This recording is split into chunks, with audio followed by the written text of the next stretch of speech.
my day and be productive. But it wasn't until a year and a half in did I start taking it in the morning before I started work, when I noticed that I started to really struggle was when I was at work and I felt exhausted. And I'm like, did I take my medication? No. Okay, well, take your medication and see how you feel in a half hour. And it was like, I could continue with my work day.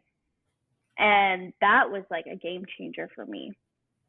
So I haven't had nearly as many issues when it comes to having to leave work, because I like realized that this was just how I needed to start doing things, and how I needed to start taking my medication in order to be like the most productive I could be. Also, productivity level does not, define you as a human being. And I just, I think that's so important, especially with people with ADHD. They can get into a cycle of, well, I haven't been productive enough, so I have to keep doing things. And that's, you don't have to. You deserve rest. And yeah, so that's been my journey ultimately with it. And I'm just so thankful, especially with the medication side. I feel so much better in my day-to-day. And it's okay to not take medication. I know there's lots of people who have ADHD that don't take medication, and they are able to find ways to navigate through their lives, and that's totally okay. I just find for myself that it's very helpful. Yeah, and a lot of things were just coming up for me. I just have one question. I'm curious. Are you having trouble getting your medication? I don't. Okay, that's good. I know there's like a shortage of one of them. Yeah, mine, I'm on Vyvanse, which is like a slow release. But yeah, thankfully I haven't had any problems with getting it. But I know for some people they have had some problems. Yeah, It's that's good. Adderall that got the Yeah, I think so, yeah, but I wasn't sure if it was any other ones. I just know there's some people that are running into like some pretty serious significant issues with that, and that just is crazy. But again, like as you said, not everybody needs to be getting medication and using medication, but I almost think it's more important to at least get into therapy if you're not going to be doing medication. Like I think that's pretty important. But yeah, so that's actually really nice to hear too, that that you feel like a new person and once you take your medication the right way, because that's another point. Like switching medications is just as common as switching therapists. So it's a lot to find the right combination of things. Like a couple episodes back, I had an old friend on, and she was talking about misophonia. It's like a type of OCD. Okay. And she had to work on finding the right medications, and it really was hard for her. And I had the same, like a similar situation, where I was going through a lot of medications, and things were like, it was rocking my world. Like I was either one way or the other, like and now I'm on a perfect set of medications. And it's funny, I always joke because I'm like, oh, I don't need to be on them anymore. Like I'm fine. But it's because the medicine's working. So it's just funny. Like I'm always like, oh, I can get off of it. Like, no, it's the medication that's doing it, which also like eventually the idea is to get off of these things. But so yeah, I love that we touched on so many different things. Is there anything else that you want to kind of wrap up with? Like anything that anybody would want to hear if they're struggling? Yeah. If you are struggling, that's okay. I encourage you to find someone that you trust to reach out to and talk to. They don't have to be physically there with you. But I have so many of especially through Clubhouse, I've met so many people who I consider my best friends, who live in different parts of the country or different parts of the world. So the person that you're reaching out to and that you trust, they don't have to physically be there with you. But ultimately, just start talking about it. You are going to find so much relief in being able to talk to someone about it. There are lots of resources depending on where you live that you can seek help with. There are helplines, and I'm sure, Kimmy, you can throw those in as well. But there's lots of helplines, crisis lines, whatever you need.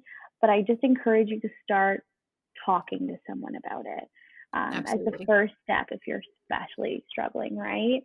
But yeah, I just talk. And sometimes if you're not comfortable with talking about it, start looking for resources online, curating your space on social media to those, deleting people who possibly, trigger those bad feelings, and start to look for people that you can add on those platforms who provide you with coping mechanisms or, validate what you're feeling.